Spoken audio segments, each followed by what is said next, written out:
Hello guys!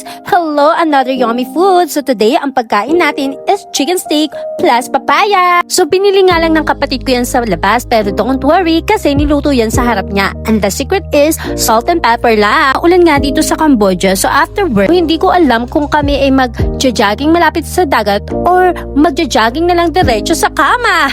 O diba, ang galing? So back to topic na nga tayo. Kapag ba tag-ulan guys, anong usually naaalala nyo?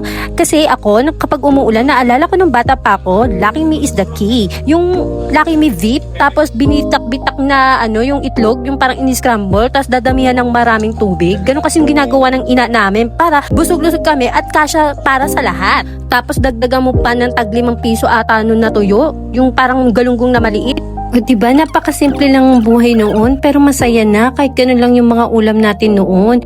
So ayun lang guys, so share nyo din kung ano yung experience nyo. Bye!